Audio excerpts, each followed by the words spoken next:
once, hopefully the final bit of my PhD. I've been presenting here nearly every year, so those of you who come regularly, they know me and they have been able to watch the progress of my work.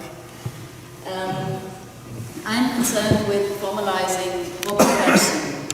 So this is about if I sing, say, "Hey Jude, don't make it bad," as opposed to "Hey Jude, don't make it bad." So how do I capture the difference in words? How do I teach a computer to hear the difference and to hear similarities and things like that? So I would like, it actually came about because I wanted to use vocal production for in computational models. So I was looking for a formal language for that. Seems like a simple task, and it isn't. There is no kind of any common vocabulary to talk about singing and to talk about vocal production. Okay, just to give you a feel for that. Right, here we are. That's me. Here is a list of terms used by singing teachers. For example, when they talk about when they talk about the gears of the voice, the registers, this long list starting with chest, head, mix, falsetto, mechanism 1 and 2, and so on. It is not a full list. It's just like a list of some terms that are quite widely used. And the other list here, you can see how the singing teachers describe belt in words like light, brassy, twangy, forward, heavy, warm, and so on. Here you can see all the words are very perceptual, very subjective. So that's the way people who work with voice every day talk about it. So not even in a single tradition, in a single culture, is there a way to objectivize the language about vocal production.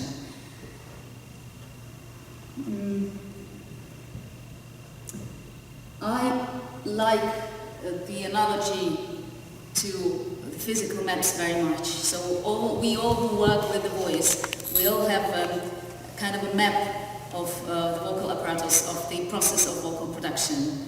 And these maps can differ in the amount of details and maybe reflect different parts of the process. In the case of physical maps, they can be checked against the real Earth, say, if that's the maps of Earth. And if they do not represent that bit of the Earth correctly, then they're wrong. And if two maps are of the same bit of Earth, then they can be mapped onto each other.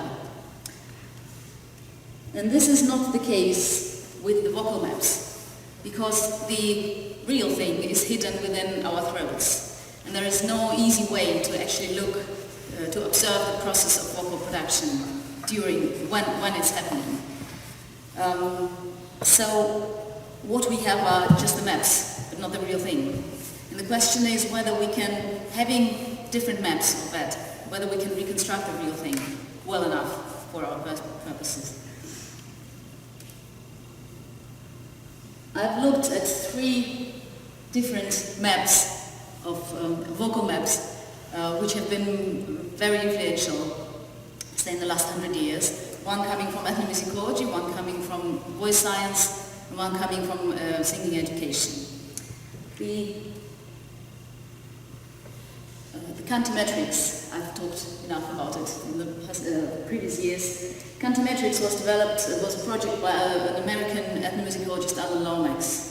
He was interested to learn how the society works, given how the people sing. From his 36 parameters of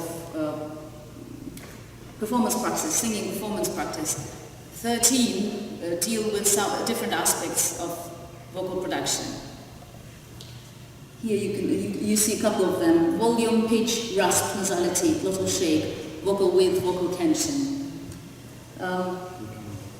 What you see is that the terms are perceptual. And the main weakness, in my view, of the method was the differentiation of the raters. So he had human raters. Each song in his project was rated by 3 humans, 3 people who were trained. The problem was that he recruited his raters from his students, from his university students. So they were all of the same age, of the same status. They all had similar cultural background, similar musical experience. So the fact that they agreed about the terms and their values doesn't guarantee in any way that if we would recruit people from a different culture, that they would agree as well. So unfortunately, his experiment design doesn't demonstrate that the terms he used were in any way universal.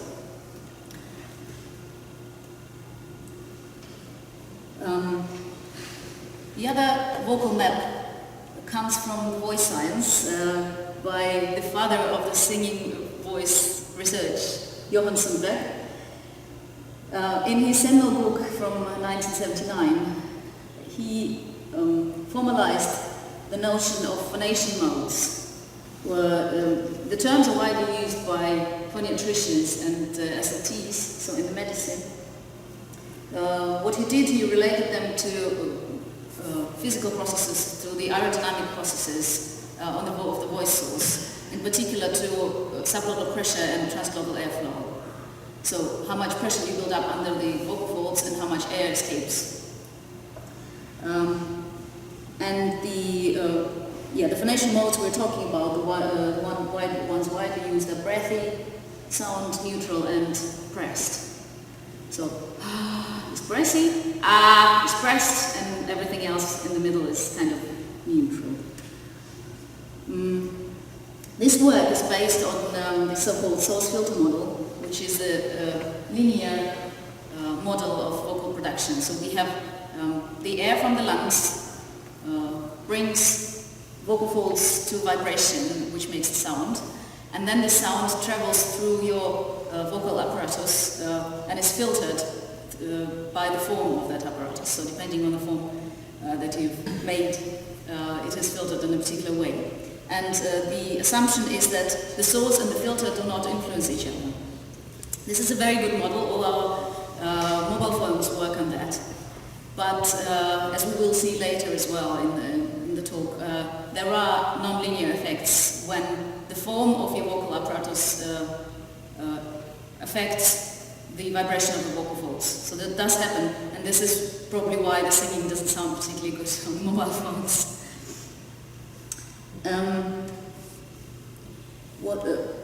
On Sundberg's particular work here, one thing is that, apart from very tedious estimation of the parameters, he used inverse filtering in order to decompose the sound source and the filter from the signal. So we get a signal at the end which we can record and analyze, but the operation of decomposing what was the source and what was the filter is really difficult. So that he works on that. The problem is that his method works on the millisecond scale. When we move to several seconds, which we need in order to recognize music, in order to judge vocal production as humans, his model becomes unmentionable. And also, it also only looks on, so the phonation modes, they only look at the voice source, and they don't deal with resonator.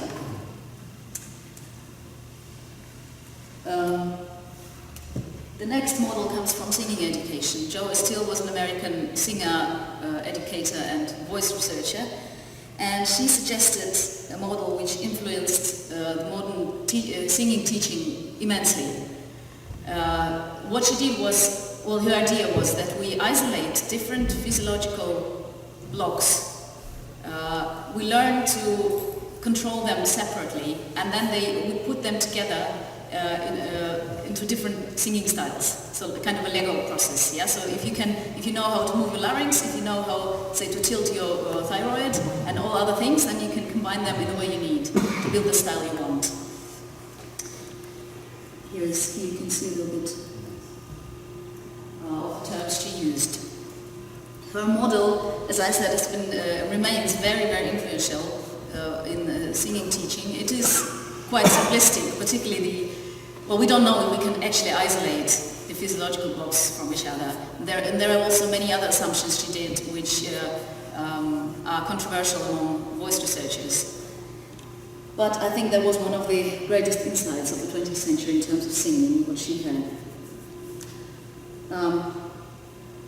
Well, of these three models, I took Sundberg's terms and Steele's terms to build an ontology in the hope that it would give us an objectivized language about vocal production.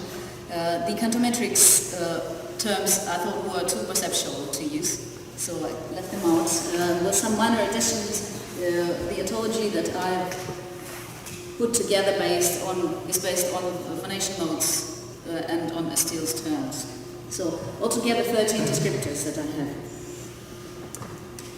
The experiment consisted of interviews with experts in vocal physiology coming from different professions and different backgrounds, and they had to analyze recordings of singing from around the globe using my ontology. And they were encouraged to explain their ratings, to point out complexities, to suggest improvements, and so on. A mixed method study, like about 35 hours of interviews. The quantitative analysis of the data gave me two things. So first thing, the terminology was very well accepted by the experts. So they mostly knew most of the terms and were happy to use them and use them in their daily work. The other thing that the interparticipant agreement on the actual values of the parameters was quite low. There were just two parameters out of 13, the green ones, on which the experts, there was a tendency to agreement. For the rest, there was no agreement at all. The two ones were the larynx height, so how high is my larynx? Is it like this, or like this, or somewhere in the middle? This is easy to hear, and I expected that it is going to perform well. The other one was a real surprise to me. This is what Joey Steele calls AES, very cryptic. This means ariepiglottic sphincter. This is I don't know if you can see a tiny picture, I'm sorry. So this is a group of muscles sitting at the top of the pharynx, which can narrow the space above the larynx, make the space smaller. She introduced this parameter to explain twang and belt. So generally the difference between, say, meow and meow. Yes, and this is at the time when she worked, everyone was interested in, say, popular music in belts, and nobody knew how to deal with that and how to teach it. So she was the first person, I guess, who found a physiological way to explain how it happens. Whether this particular group of muscles is responsible for that effect is questionable. And outside of her community, say, outside of the Steele community, nobody uses this term. At the same time, all the people working with the voice are concerned with this kind of effect. So be it projection for classical singers, be it twang for non-classical singers. So everybody kind of talks about the same thing, but in different words. So there were lots of terms that people use for this thing, which I have here, like twang, small space, bright sound, constriction, edge, and so on, and many more. So this was probably the worst defined term from the whole ontology. So the surprising thing is that though people don't have a common vocabulary for this, and it is not clear how physiologically it actually works, people still agreed on the values of that. So there must be some acoustic phenomena which is kind of easy to capture.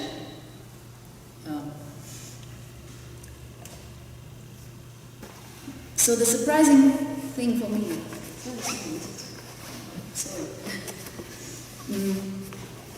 was that the only two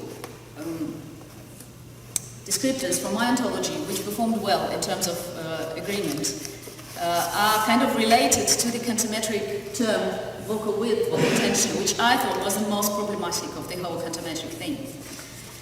And on the other hand, the descriptors from my ontology which didn't work well, where we didn't have an increment, there are some which are directly related to the cantometric terms, which I thought would be fine. So it's quite unexpected.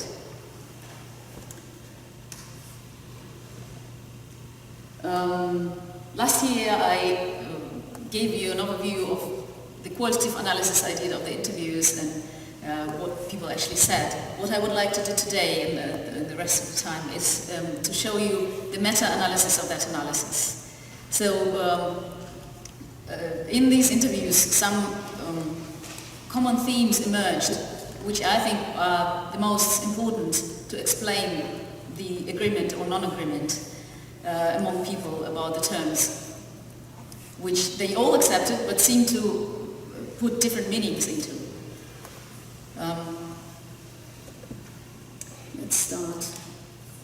Let's start with phonation. So we're talking about breathy and pressed and neutral phonation. For some people, this was about efficiency of the sound, or more exact, not more exact, in some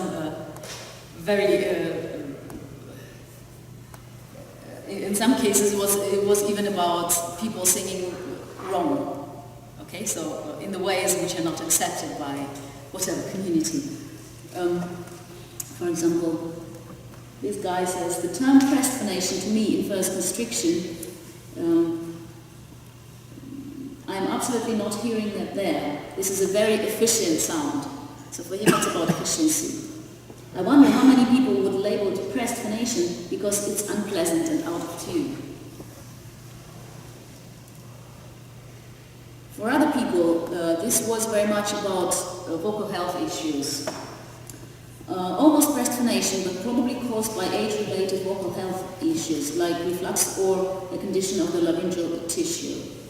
This is one guy, and the other one says, for me, it's pressed, but I would associate it with various voice problems rather than anything else, where I know nothing about the language. This is another important point, the familiarity with the language and with the culture, which we're going to talk about later. It pops up here already. And then for some other people, the phonation modes were just another physiological factor related to other physiology, like here.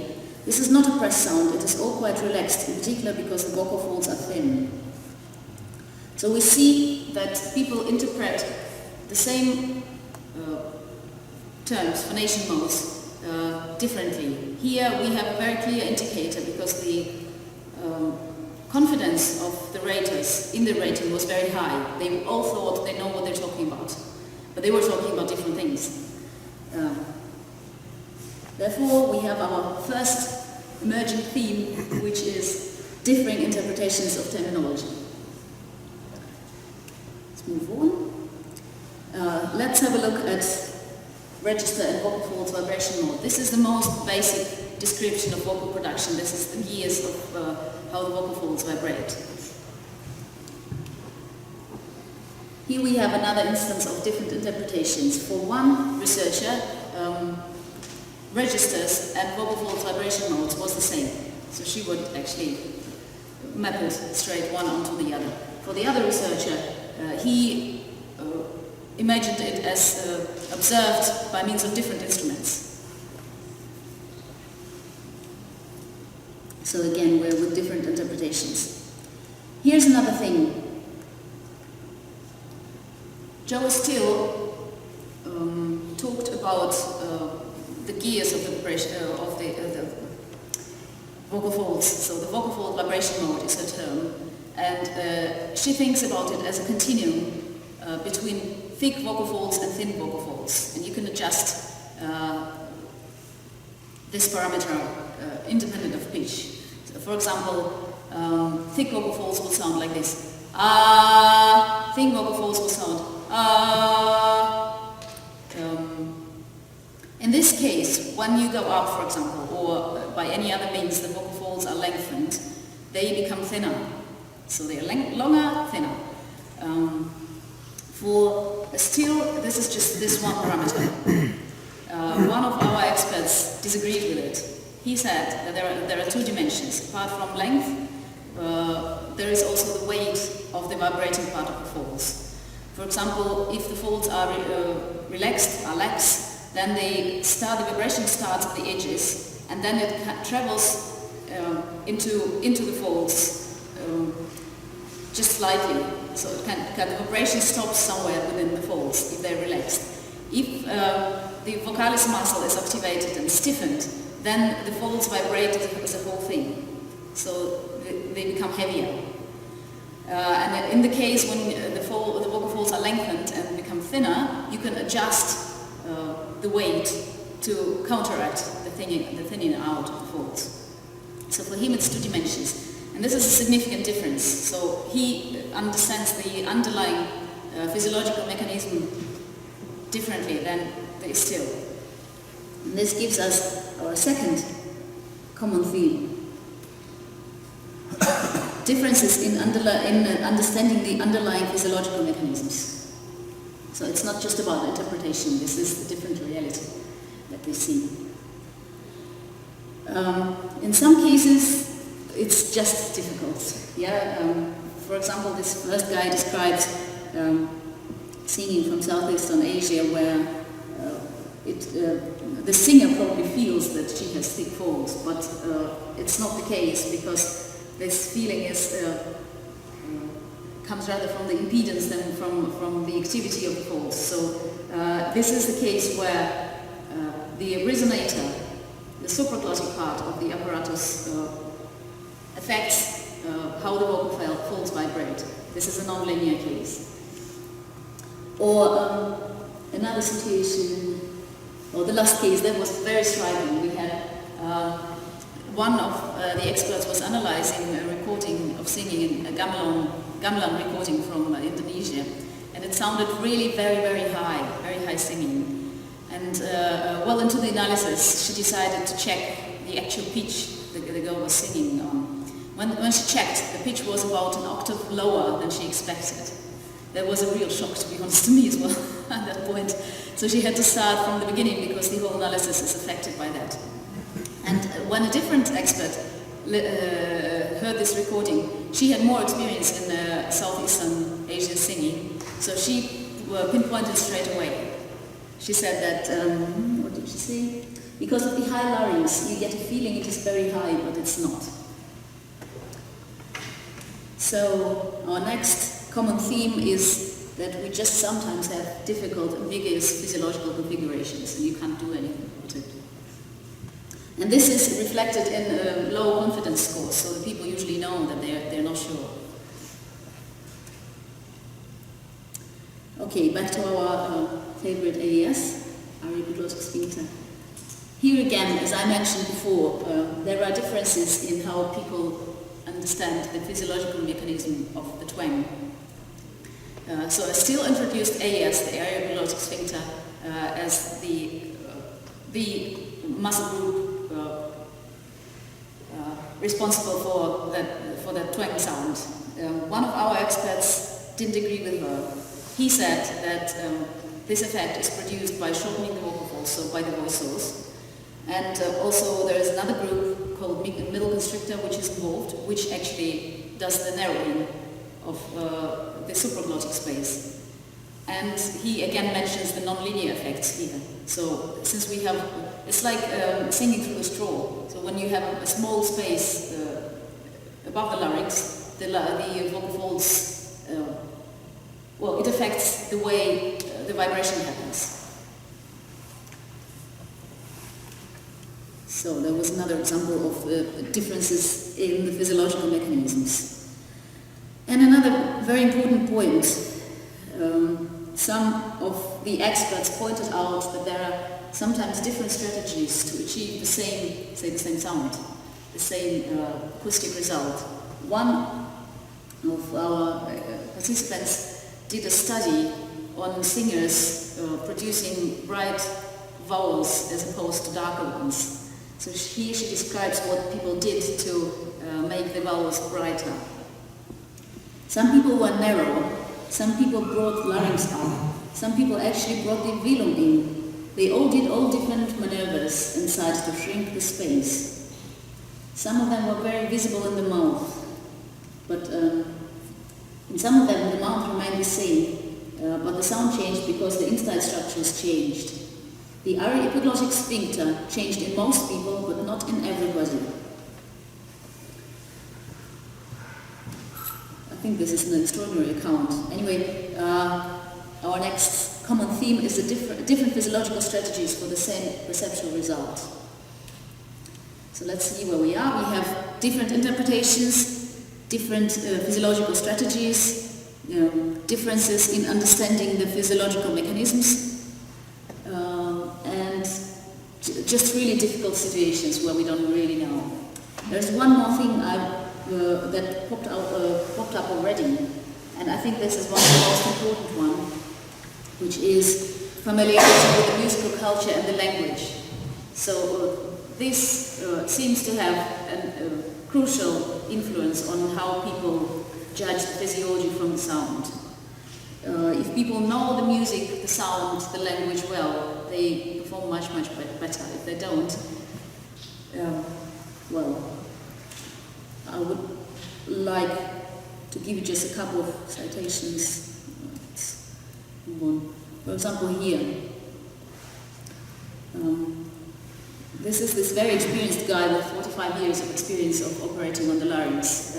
Talks about an Indian singer. To my listening, because I'm a European, it seems a bit pressed. It's a bit low airflow. She does it sitting cross-legged on the floor. So the excursion is nothing that I would understand. But she has following bigger than any European pop star.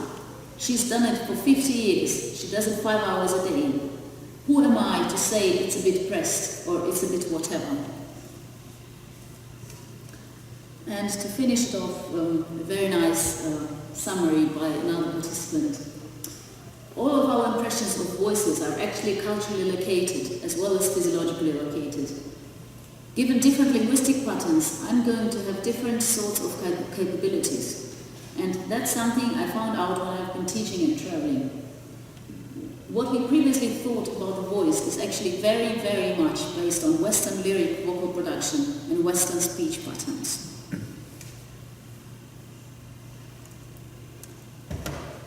Well, I hope I confused you enough. That was the goal of the whole thing, to show you that we can try and look for objective knowledge and objective language. There are still mysteries in music and in singing, and somehow it's good. So, any questions? You're welcome.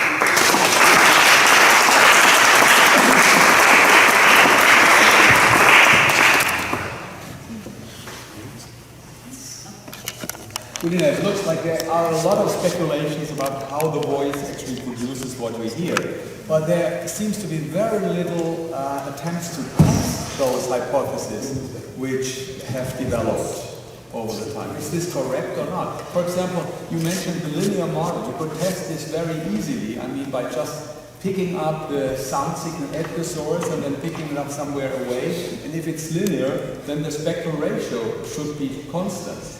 Independent. So, I mean, you could just discard some of those speculations. Well, I think here the question is not that much about whether it's right or wrong, whether it's a kind of approximation. And for many, particularly with the linear model, for many applications it works fine. And for others it doesn't. So we see for the singing voice it's definitely not enough. It's not, the approximation is not good enough. For your mobile phone it seems to work well.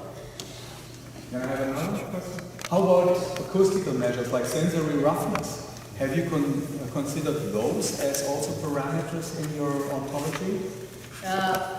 Because it measures somehow this feeling of uneasiness or dissonance a little bit. Well, dissonance, that's the point, you know, all these one-dimensional measures, they're not enough. This is why I wanted an ontology which has a spectrum of different descriptors.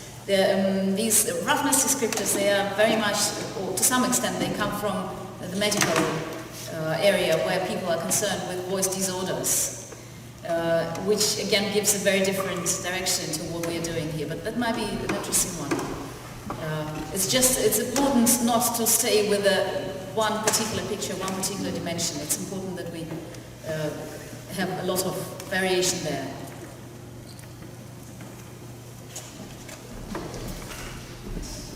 So, given all of the sort of different views of the work that you've described, what do you think the possibility of actually formalizing this language is?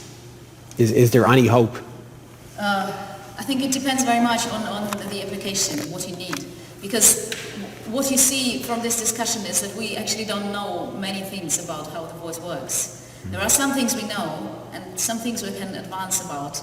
But given the technology that we have at the moment, this is about the state we can progress. So if you can pick up, say, from the things I described, if the larynx height and the AES is something that helps you in your project, then you're lucky, because we do have agreement on them. If you need something else, well, you're not yet at least. So that's the point. The objective language is the knowledge. If we get an objective description of something, we know how it works. As long as we don't know, we probably won't have the language. Thank you. Are we done? Thank you for the talk.